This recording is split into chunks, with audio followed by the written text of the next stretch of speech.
que había un desempleo ficticio antes. ¿Cómo es esto? Bueno, lo vamos a charlar con Juan Manuel Ottaviano, que es abogado laboralista y que justo recién estaba viendo que hizo un hilo muy interesante en Twitter de este tema. Juan Manuel, buenos días, ¿cómo estás? Andrés Lerner te saluda. ¿Qué tal, Andrés? ¿Cómo estás? ¿Cómo andan? Bien, muy bien. Arrancamos por eso, si te parece. ¿Hay un desempleo real y un desempleo ficticio? ¿Cómo es eso? ¿El gobierno está pensando en una nueva estadística para acomodar a su relato?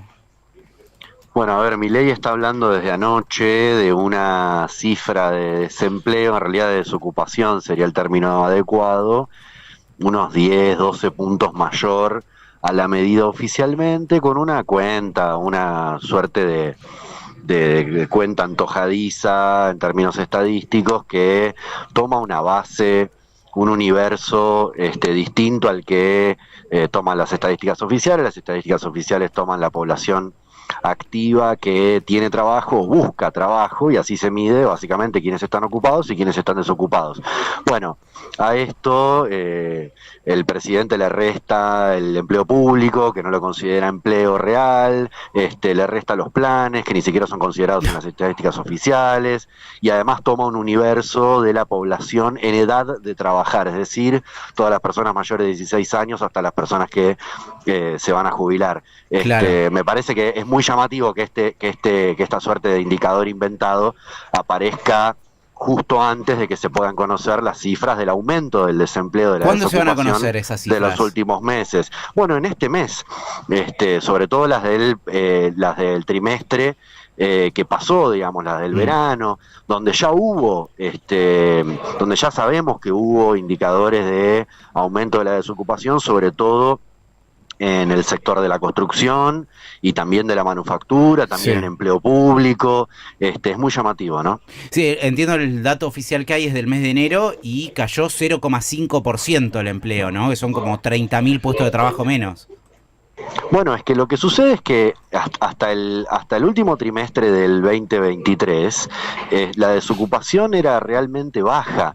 Entonces, si tenemos que evaluar a través de la evolución de la desocupación, el comportamiento del mercado de trabajo, de la economía, en los primeros meses de la gestión de Milei, si tomamos las estadísticas oficiales, veo casi inevitable que se vea un incremento de la desocupación. Antes de que aparezca este indicador, aparece este invento, la verdad que no tengo otra manera de Sí. denominarlo, de esta desocupación real. Me parece que es un intento de esconder el incremento de la desocupación que hubo en estos últimos meses, ¿no? Claro. Bueno, y crece la desocupación y también cambian y mucho las reglas laborales si es que se llega a transformar en ley este proyecto de ley base. ¿Cuál es para vos el punto central de la reforma laboral que incluyó el gobierno? A ver, es una reforma laboral acotada, es decir, acotada respecto del planteo que estaba en el DNU de diciembre del año pasado, porque este DNU afectaba tanto a las instituciones del trabajo, como a la negociación colectiva, como a los sindicatos y también los derechos individuales. Bueno, en esta ley bases, que tuvo media sanción en diputados, solo quedan los puntos referidos a los derechos individuales de los trabajadores y trabajadoras. En particular, para mí, el más problemático es el de la figura del trabajo independiente con colaboradores o trabajo autónomo con colaboradores, la creación de la figura de los colaboradores, que obviamente como impactaría sobre las empresas micropymes, las que tienen menos de 5 trabajadores, empresas que en general son informales, unipersonales o que están inscriptas como empleadores autónomos. Ahora estas empresas podrían empezar a contratar, en vez de empleados, personas como colaboradores, como independientes, ¿no? Sin hacerse cargo, por supuesto, de las cargas sociales y menos aún responsables de ¿Y los derechos cómo laborales, ¿no? significaría contratar a estos colaboradores? Yo como colaborador de alguien, ¿qué beneficio tengo con respecto a estar en la completa informalidad, ¿no? Paso de estar en la completa informalidad a ser colaborador de mi empleador. ¿Qué cambia para mí? Bueno, en vez de estar formalizado como trabajador en una relación de dependencia, con aportes a la seguridad social abonados, retenidos por el empleador, es decir, con aportes a la seguridad social, jubilación, cobertura de obra social, etcétera. En vez de esta situación, la persona podría estar contratada como un monotributista, que implica que las cargas sociales se las paga la propia persona trabajadora, no su empleador, más la RT. Esta sería la única innovación respecto de... ¿La RT me la pago yo o me la paga el empleador? Como está redactada la media sanción, se la paga la propia persona trabajadora, no lo paga el empleador, porque él estaría categorizado como un monotributista, como un independiente que se paga sus propias cargas sociales, sin no más innovación que la RT y sin obviamente ninguna innovación en términos de protección laboral, porque todos los derechos de estar en blanco, digamos, no estarían contemplados. Te lo pagás vos los derechos de estar en blanco, digamos. No, es que los derechos de protección contra el despido, los derechos, por supuesto, de la estabilidad del empleo, de la negociación colectiva, de las paritarias, de la actualización salarial, nada de eso podría ser aplicable. Es decir, el empleador ahora independiente y el empleado ahora independiente no tendrían contrato de trabajo. Es decir, esto va a hacer que haya mucha más gente regulación laboral. Esto va a hacer que haya mucha más gente dentro del monotributo, ¿no? Concretamente.